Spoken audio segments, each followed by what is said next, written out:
Okay, so just finished watching Cube 2 straight after I watched Cube, the original. So this 2002 sci-fi thriller is completely different to the first one. If I've seen this before, I cannot remember, but I definitely can't remember it being so different. So the first one was far more dark and gritty and gruesome, and this one's very light, clean, and heavy on the science fiction of alternate realities, time, space, teleporting, alternate realities.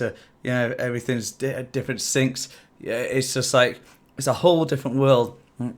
I don't think the first person dies in it for like at least half the film to basically no one really. It's completely gone away from like the traps and completely entered the world of science fiction and alternate realities. It's a whole light and day, and the whole cube is like pure light as well. It's such a different movie. It's not a fun watch in my eyes. It's just like quite a drag. There's nothing too engaging in it. There's probably like two characters in there that I liked. One was one of the guys who died, and he's the one I like the most, I think. They're trying to like explain more about what this cube concept of government testing is, get a little bit more into the lore of the cube and what it's sort of being used for.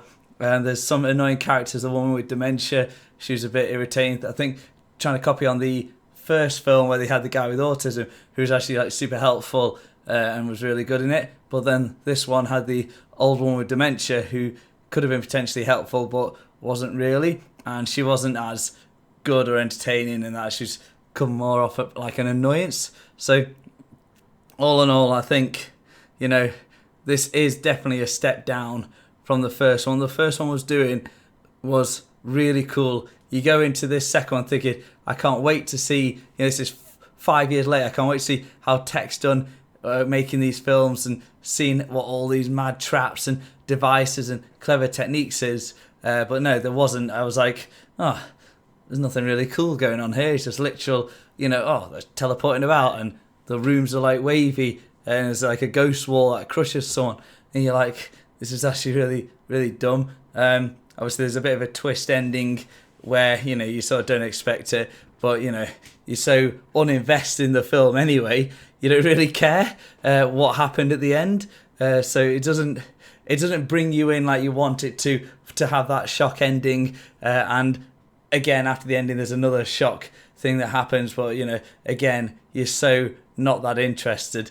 It doesn't really matter. But I don't know. I'm going to watch the third one, Cube Zero, and hopefully that is going to go back to how the original Cube premise was and the idea for it. Because, this one, it just seems like stray a bit too extreme into stupid sci-fi stuff. And it was just like, this is going overboard and it's not as good as I think they intend it to be.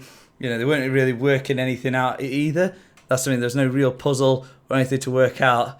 And how the cube finished was really, really dumb. Like, at least in the first one, it was like, you see the outside of the cube, they're in some super huge canyon and the cube's there. This one, how it ends, it's so weird.